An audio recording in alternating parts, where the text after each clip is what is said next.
Welcome to Empowered to Grow, the podcast. I am your host, Hanan and Basha, the business doctor. Following our conversations with empowered women who woke up one day and consciously claimed, I am more than enough, I am worthy, I am empowered to grow. And along their empowering journey towards realizing their own potential and their quest for growth, they became a beacon of hope and guidance for others. May you also find your inner power to grow. Hello again, everyone, and welcome to the Unchartered discussion of Empowered to Grow. I still have the beautiful Adriana Monique Alvarez. Thank you, Adriana, for being around. Absolutely. Let's keep going. Yeah, exactly. Adriana is the founder of AMA Publishing. And as I was telling her, or I was asking her, could we delve a bit deeper into the topic of publishing and the industry of publishing with the pandemic and with people in lockdown and mostly in isolation? We've had this existential question of who am I, and my journey, and what am I doing, and where do I want to go, and what's my purpose? And I think for a lot of people, they started exploring the notion of writing. And I know for a lot of people, including myself, I've always wanted to write. I've actually studied journalism. I never thought I had the writer in me. I used to avoid writing in school, but then I specialized in journalism, and I found that when I do it and it's optional, I actually enjoy it, And a lot of people started exploring that notion of becoming a published author. But then that industry is a bit perplexing.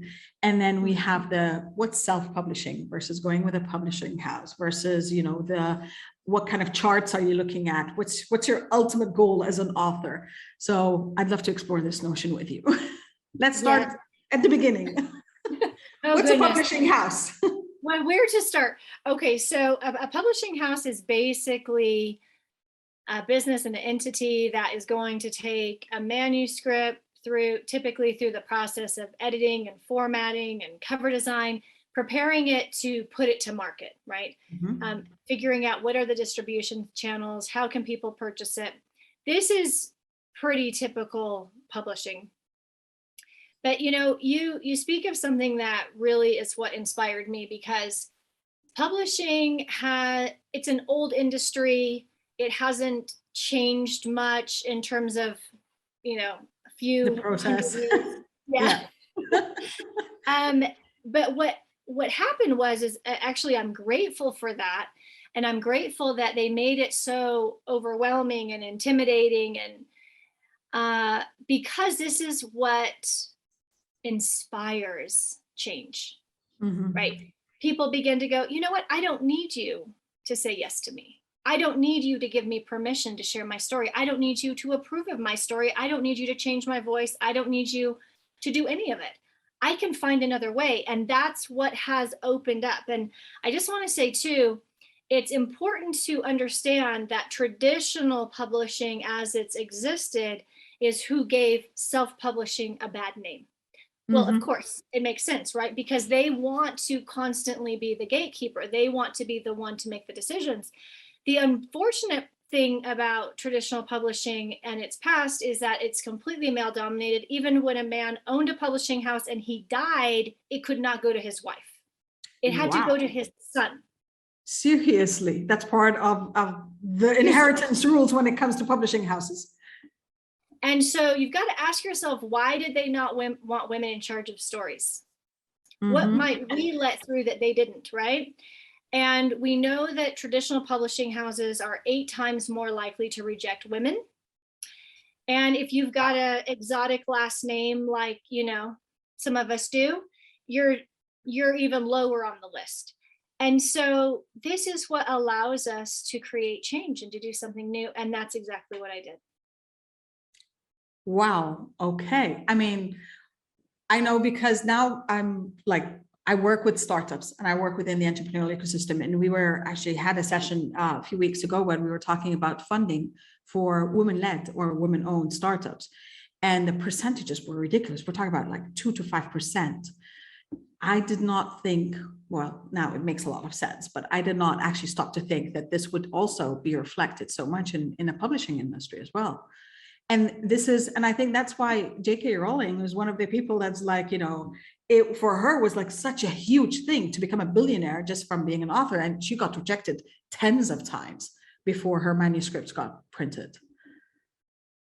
Okay, so does that mean that what started you is you wanted to create that space and acceptance for women writers, and you only publish for women? I don't only publish for women, but I mainly publish for women. Okay. We actually just got a whole group of male authors, but the thing that really inspired me was all of my clients saying how they wanted to write a book, never finishing it, getting rejected, bumping up against things, trying to figure out an entire separate industry. And I just thought, wait a second, it shouldn't be this hard. And that's one of the things that really, sort of gets me all fired up, is when things are unnecessarily complicated. Yeah. And I like to do the opposite. I like to go, what's the simplest way we can approach this? What's the simplest way we can accomplish this? And so I just began to create solutions for my clients. And before I knew it, in our first year, we had helped 125 authors. And I just thought, Wow. okay, I've got to figure out how we can grow this and sustain this, because clearly there's people who have something to say, but we're discouraged by the systems that are in place. Mm-hmm. Mm-hmm. That's true. And I think as we started out saying, it was because it's a male dominated industry as well. A lot of women's like, do I really want to go through all that? I mean, do I want to sit and write a whole manuscript of whatever the genre would be just to get rejected or to have to go around? Because usually this is something that you think, I want to do it because, well, I don't think a lot go out to set themselves up as authors, but they want to do it because they have something to share. There's a story, there's knowledge, there's an experience. And to let women know, or others know, generally men and women, that they're not alone experiencing this. And the other thing that kept coming up, and I kept seeing it over and over again over the past couple of years specifically, is the collection of stories, the collection of authors. Let's get together to create something. And I think, does this facilitate it further? As a publisher, do you get those kind of manuscripts? Absolutely. So you bring up some really great points, because people can decide to go it alone and write that book, but sometimes they realize they're not quite ready for it. It's like a muscle. And what you said is true. There's some sort of wisdom we want to pass on. There's an experience that we want to share in order to help another. And so for me, what I noticed is that collaboration books were a great way to get people started, because what has happened, because of how publishing has been, I noticed that every single person who came to me, while they had a story to share, they were deep in self-doubt. Maybe it's not good enough, because they had experienced so much rejection. So now, instead of questioning the system, they question themselves, right? Yeah. So what I began to do is say, we're just going to start with a 3,000 word chapter. You can handle that. Yes, you have something important to share. And now we also produce those books for other people. So we have all kinds of leaders, coaches, consultants, speakers, who they're putting together their own collaboration book, and then we support them in the publishing process. Wow. I love that. I love that, because I know as well, I'm a huge fan of Mel Robbins, and she spoke about how she had to self-publish. Actually, I think she just put a post today that was like 5 years ago, where she first self-published the 5-second rule. And she's like, it was such an experience. And now even with her latest book, I think it was Walmart that refused to carry the book, and it still went off to top the charts. And so that's also part of the cycle that you have to take care of. It's like, where's that book gonna get sold? The channels, right? That's right. And one of the things that I do with clients is I ask them for their definition of success, because everybody has a different definition. And then we allow that dream, that definition of success, to become basically the proposal for what we create. But one of the things that we like to do is make sure that there's a long-term marketing plan, because there's so much emphasis on writing the book and launching the book, but it's after the book launches that the real magic happens, right? It's like how all the emphasis is put on the pregnancy and what kind of birth do you want to have. oh, by the way, you've got to take the baby home and you've got, the next lifetime ahead of you. 16 to 18 years of, oh my God. What do I do now? So I like to look at books in a similar way. So yes, we can do all the things, before, during, but don't forget about the after. And this is really where we shine, because mainly our clientele are entrepreneurs who want to share their story in order to connect with their audience, expand, open opportunities. And so if there's not an ongoing plan for marketing, it's a great accomplishment, but it will sort of die off sooner than it needed to, and it won't have the longevity and the effect that it could. A book that has a good marketing plan could turn into hundreds of thousands of dollars in business. Whereas when you think of the traditional plan or the traditional model, I had a lady recently have a meeting with me, and she was negotiating with a traditional big name publisher to get 7 cents off of every sale of her book. So she had to negotiate. She had to hire an attorney so she could get 7 cents per copy. 7 cents. And I thought, what are we doing? How many books does she need to sell to actually make $100? And for me, that's mind-boggling, because I have a hard time thinking small. I prefer to think big. And so when somebody knows, I know this is the impact I'm here to have, this is the amount of money I want to make, these are the stages I want to speak on, then we can create a plan that actually leads to that. And we're not caught up in, negotiating pennies off of book sales. Exactly. And when we talk about the magic formula of the success of a book, because I've heard it both ways. There is the create something big and then write a book about it, and that will sell the book. Or create the book and make something big out of it and then sell whatever you are, all the programs and the speaking engagements and everything else to talk about the book. It's kind of the chicken or the egg. What do you think from your experience? And the way I see it, I have this motto that sits under my computer, and it says there's at least 10 ways to do anything. Right? I love that. Yep, that's true. So I don't get caught up in doing it one way, because every individual has a slightly different plan, right? They're in a different stage of their business. They have different dreams and aspirations. So for me, my biggest desire, the thing that I'm most focused on, is making sure that our authors are writing the deepest, truest story they can.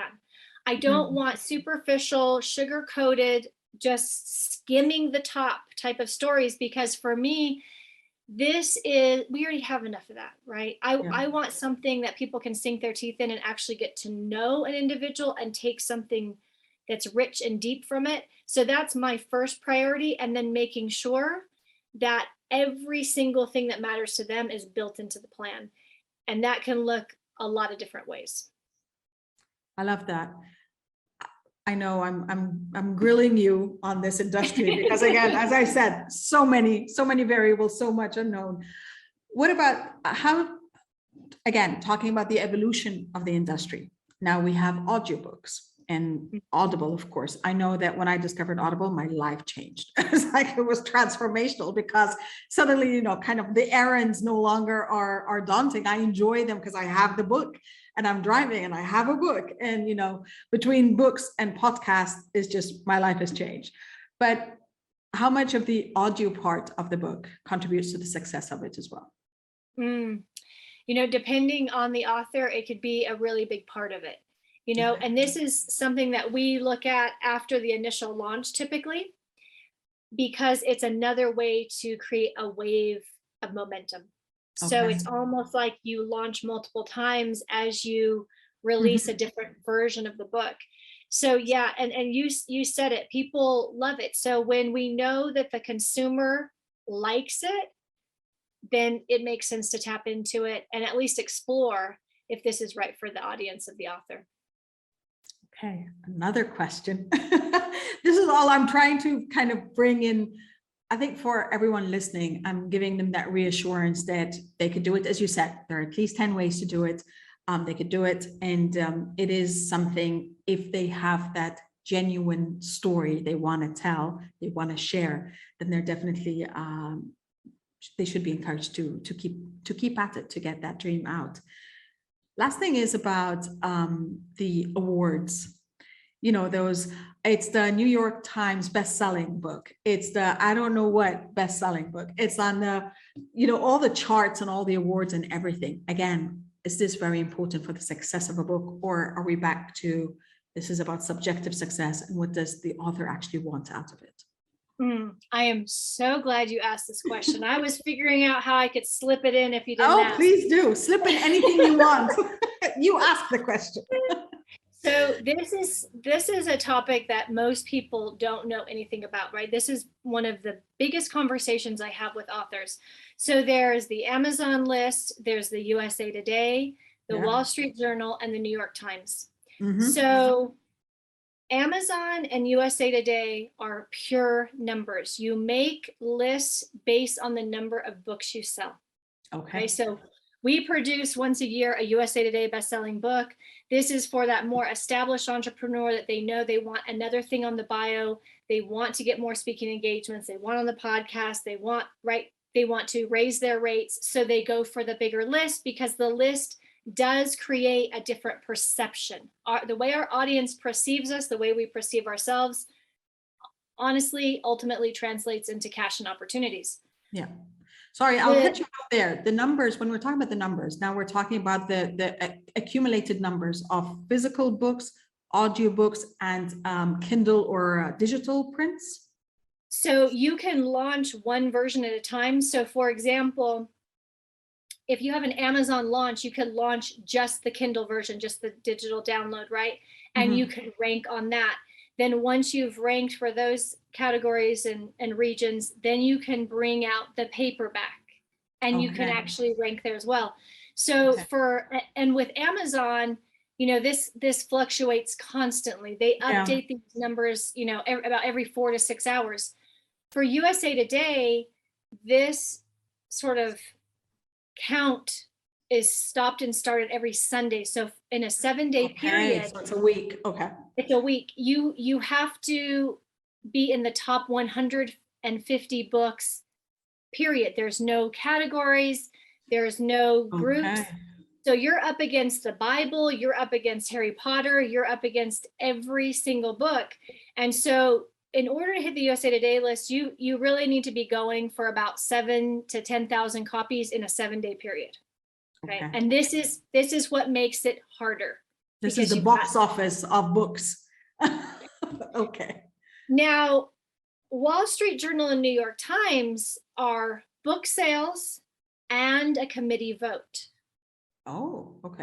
So what I learned by experience is, for our first younger self letters, I was going for Wall Street Journal and USA Today. And you have to have a different strategy for each. And we actually made the Wall Street Journal list in terms of sales and they have a certain list you've got to check off their boxes. And they made the decision to delist our book. Perhaps, we'll just say hypothetically, these could be some options. They don't vote in as many females. They don't care for certain last names. And they have a very strong stance on politics that don't go with the mainstream. And so what I learned is that I would prefer to go for lists that are playing a game I can win. So for Wall Street Journal and New York Times, I always caution people, while it does sound good and it is a huge accomplishment, if you get it, you can ride that for a long time. However, you could pour hundreds of thousands of dollars, even millions of dollars into a New York Times campaign and not hit the list because they don't like your face. Because it's that subjective. It's that subjective. Wow. And I heard something, and I'd like for you please to verify it, that if you're self-publishing, you're not even eligible to be on that list. That's right. So you have to go through a publishing house to even be considered on the list. That's right. That's unfair. Right.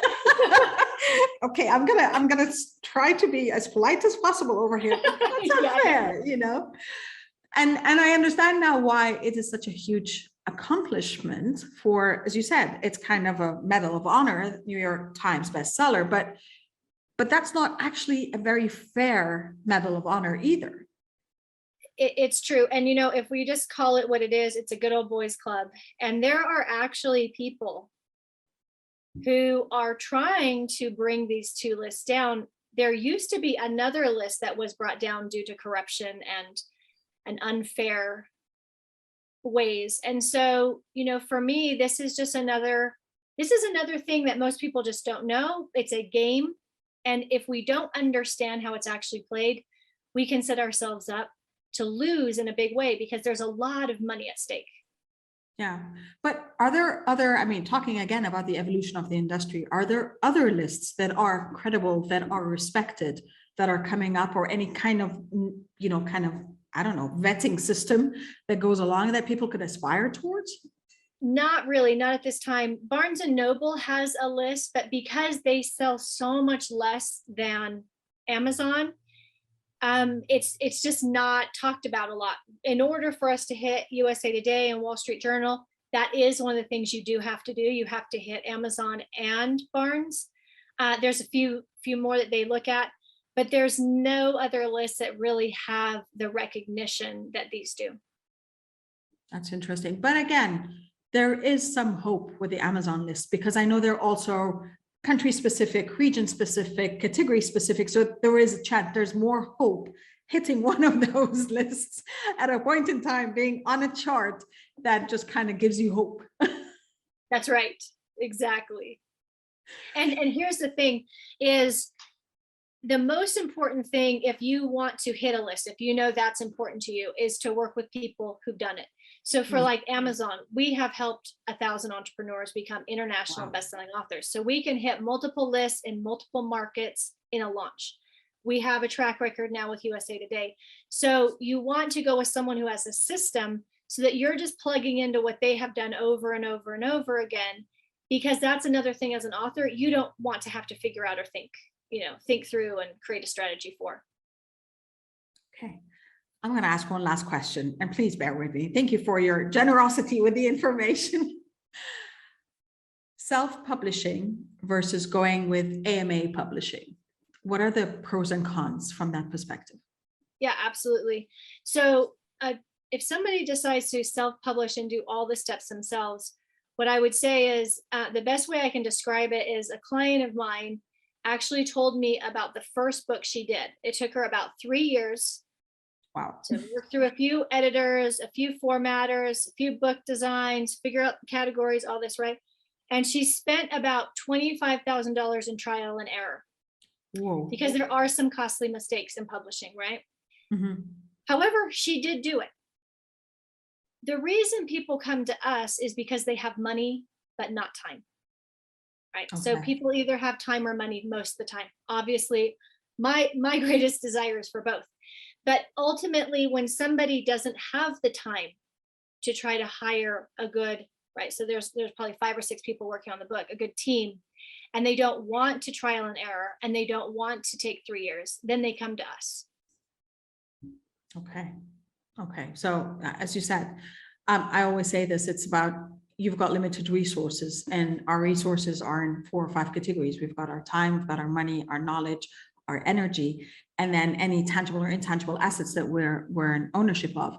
And it's always a matter of assessing what's my best return on my investment of those limited resources. So if I've got some time if I've got a lot of time but no money, or if I've got a lot of money and no time, then we always have to see what are the best options. And obviously, of course, go to someone who's already done before, who can kind of really shorten the period, shorten the learning opportunities or experiences you have to go through, and make sure that you're expedited along the way, but also more efficiently and with bigger impact at the end.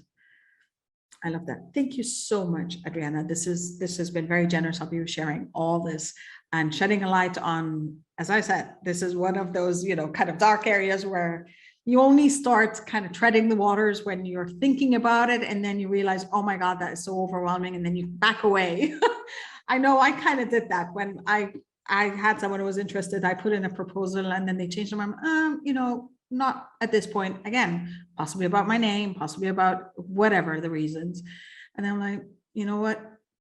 I kind of researched very, very briefly, self-publishing this, and I'm like, forget it. I'm not ready for this right now. But I know definitely now I'll be thinking about it and getting in touch with you as soon as possible from that perspective. Absolutely. That's what we're here for. Thank you. Thank you so much. And I'll sum it up by saying, you have a story. You have a unique experience. You have a unique set of skills. You have knowledge to share. Get beyond the parts that are kind of the uncharted waters and get beyond yourself, saying, if I should be doing it, am I worthy of doing this? You are worthy. If you want to explore it, we have amazing women like Adriana, who's decided to support other women and to support those to get their voice out to the world. So keep going and keep sharing and keep being uniquely you. As always, I wish you love, abundance, and prosperity. And I'll catch you next time. Thank you for listening to the Empowered to Grow podcast. For further engagement with a tribe of empowered women, join my Facebook group, Empowered to Grow, or visit my website, www.hananulbasha.com. I'll catch you on the next episode. And until then, know that empowered you empowers others. Love, abundance, and prosperity to you all.